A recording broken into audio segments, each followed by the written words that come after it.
Assalamualaikum warahmatullahi wabarakatuh. Kami dari kelompok 4 yang beranggotakan ada Dava Putra Anugrah, ada Hasna Sadadi Uhana, dan saya sendiri Julieta Kaila. Lalu ada Fatar Ivanov dan Muhammad Fakih Al-Muktazim.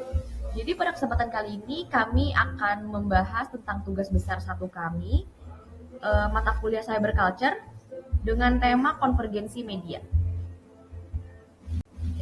Berikut daftar pembahasan yang akan kami bahas.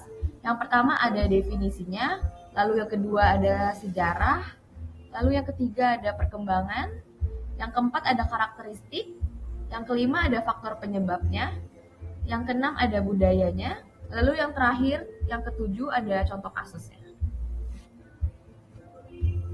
Yang pertama ada definisi konvergensi media. Konvergensi ini berasal dari bahasa Inggris, yaitu convergence. Konvergensi media sendiri merupakan penggabungan atau pengintegrasian media-media yang ada untuk digunakan dan diarahkan ke dalam satu titik tujuan. Istilah konvergensi mulai banyak digunakan sejak tahun 1990-an. Kata ini umum dipakai dalam perkembangan teknologi digital, integrasi teks, angka, gambar, video, dan suara. Konvergensi menyebabkan perubahan radikal dalam penanganan, penyediaan, distribusi, dan pemrosesan seluruh bentuk informasi baik secara visual, audio, data, dan sebagainya. Konvergensi media timbul seiring dengan berkembangnya teknologi, khususnya peralihan teknologi analog ke digital. Internet dengan berbagai macam platformnya telah menjadi gaya hidup baru bagi masyarakat. Konvergensi media mampu menggabungkan ketiga unsur yang terdiri dari computing, communication, dan konten. Jadi secara sederhananya, konvergensi dapat dipahami sebagai penggabungan berbagai bentuk media tradisional atau old media dengan media baru atau new media yang berbasis komputer dan internet sehingga melahirkan media dengan format, struktur, maupun kultur yang baru. Oke. Lalu ada pengertian konvergensi menurut para ahli. Yang pertama, menurut Jenkins, konvergensi sebagai sebuah proses multidimensi teknologi, ekonomi, sosial, budaya global yang tidak berbeda dengan transisi dan transformasi periode Renaissance. Konvergensi media ibarat percikan api yang tersebar dan menjangkau ranah sosial, politik, ekonomi, dan perselisihan legal karena ada tujuan yang bertentangan dari sisi konsumen, produsen, dan gatekeeper. Lalu ada menurut Burnett dan Marshall, mereka mendefinisikan konvergensi media sebagai penggabungan industri, media, telekomunikasi, dan komputer menjadi sebuah bentuk yang bersatu dan berfungsi sebagai media komunikasi dalam bentuk digital. Lalu menurut Andrew Natchison, ia mendefinisikan konvergensi sebagai the strategic,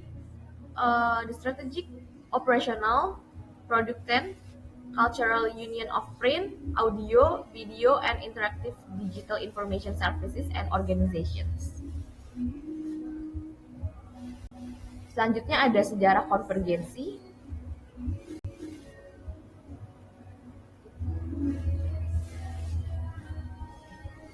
Di era internet, konvergensi menjadi istilah paling populer di kalangan industri media. Seakan tak pernah ada habisnya bicara mengenai konvergensi. Namun ditelisik lebih dalam lagi dari sejumlah literatur, definisi konvergensi masih beragam.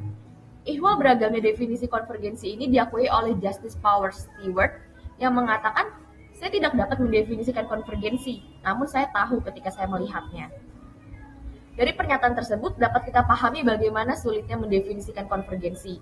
Tentu perlu diketengahkan konsep awal yang sudah dipelopori oleh Nicolas Negroponte dan Itiel de Solapoul pada Grand 2009. Selanjutnya, ada pada tahun 1979 ketika Nicolas Negroponte mulai mempopulerkan istilah konvergensi dalam kuliah kelilingnya, untuk mengumpulkan dana pembangunan gedung laboratorium media di Massachusetts Institute of Technology or MIT, hanya segelintir orang yang mempunyai pemahaman tentang konvergensi. Para peserta kuliah seringkali terpana pada kenyataan yang diungkap Negroponte bahwa semua teknologi komunikasi bersama-sama sedang memasuki titik genting metamorfosis yang hanya dapat dipahami dengan tepat jika didekati sebagai subjek tunggal. Untuk memberikan gambaran ini, Negroponte membuat 3 lingkaran yang tumpang tindih yang diberi nama industri penyiaran dan gambar hidup, industri komputer, dan industri percetakan dan penerbitan.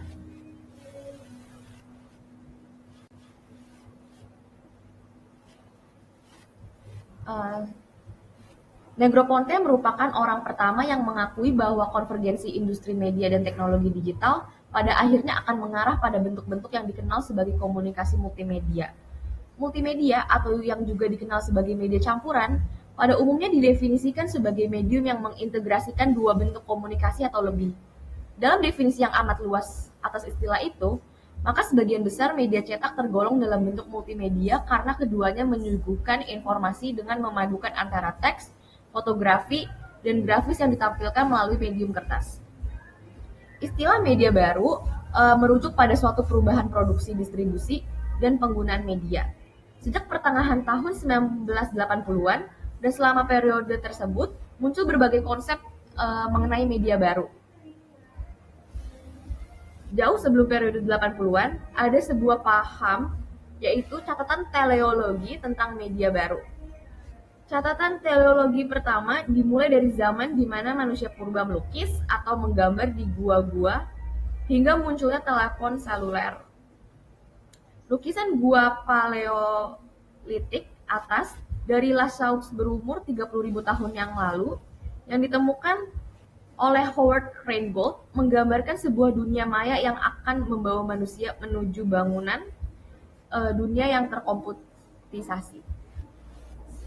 Selanjutnya akan dibahas oleh rekan saya. Terima kasih.